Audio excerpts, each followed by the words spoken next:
Hi guys, I'm Woodcraft Hamster, and some of you may have been following along with my eucalyptus bowl carving recently. It's progressing quite well, and hopefully if you have been following me along, you've seen sort of the improvements we've made sort of episode by episode. But one of the things I've struck up against in probably the last episode from your point of view, was I've got quite a large knot right here in the middle of the side of this bowl. Now it's not a huge problem, but it does limit certain options, and really this was just meant to be a really short video, just to have a quick chat and give you a few of my thoughts on dealing with a big knot in a piece of wood.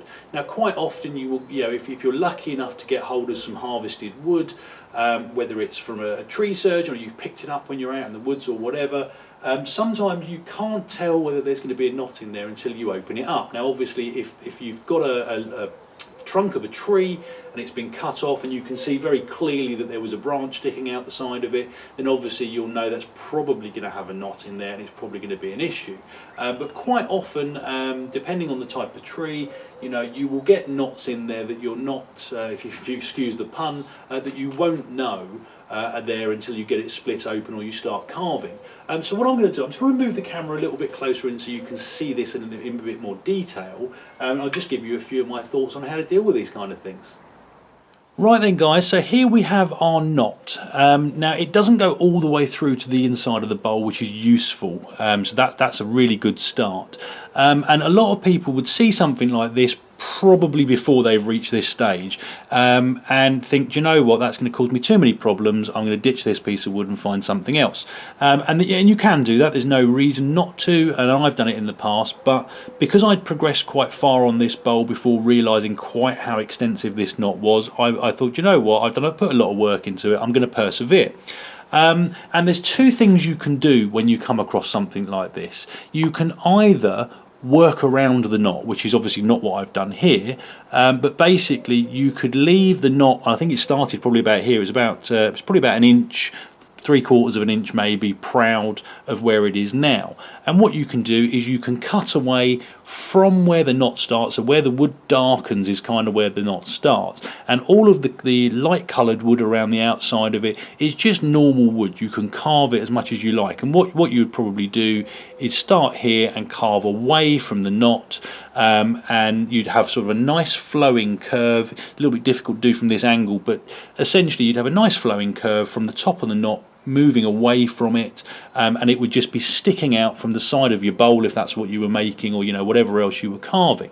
And I'm not personally a big fan of that look. I much prefer that kind of even uniform finish on the side of a bowl, but that's just my opinion. Second thing you can do is what I'm doing, which is you're trying to work almost against the knot. You're trying to cut the knot away and make it part of the wall of the bowl. Now it does make a lot more work for you. A knot in a piece of wood is much tougher than the surrounding wood. To give you an example, so I've got my little Mora carving knife, and this little piece of wood here, this white wood, is just normal wood, and as you can see, it just carves away as normal. Now if I move over to the knot, let's say this piece up here, if I try and do the same thing, you can cut it away, but it's taking a lot more force and effort, and you're getting a lot less of a shaving coming off of it. Now with a knife, I mean, it's trying to do something like this all with a knife anyway would be pretty slow going. But when you move over to things like an axe, you find that because this is a lot harder, I mean generally a knot won't damage your axe. You may need to strop it, or potentially give it a quick going over on a sharpening stone a little bit more often, but what you'll find, and you can see through these lines in here, that normally my axe would cut away a nice section of this clean white wood, and what it's doing is just taking tiny little chips out of this because it's a lot more resistant.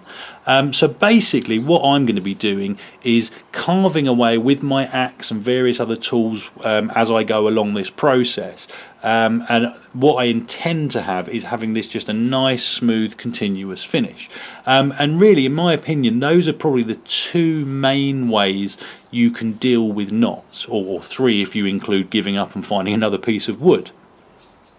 Right then guys, so there you go. As I say, just a really short episode, just to have a little bit more of an in-depth discussion about this knot and knots in general. I don't think it's something I've brought up in videos in the past, and you know, knots happen. They're a natural formation in wood, and unless you're extremely lucky to have access to large amounts of timber, you know, that you can get whenever you like. You know, I think a lot of us, myself included, you know, we are restricted by, you know, where we can get our wood from, whether it's from local woodlands or tree surgeons. You know, I tend to be quite lucky. I tend to get the odd haul now and again, either if there's been some tree felling done locally, or as with my eucalyptus, when a neighbour had a tree cut down.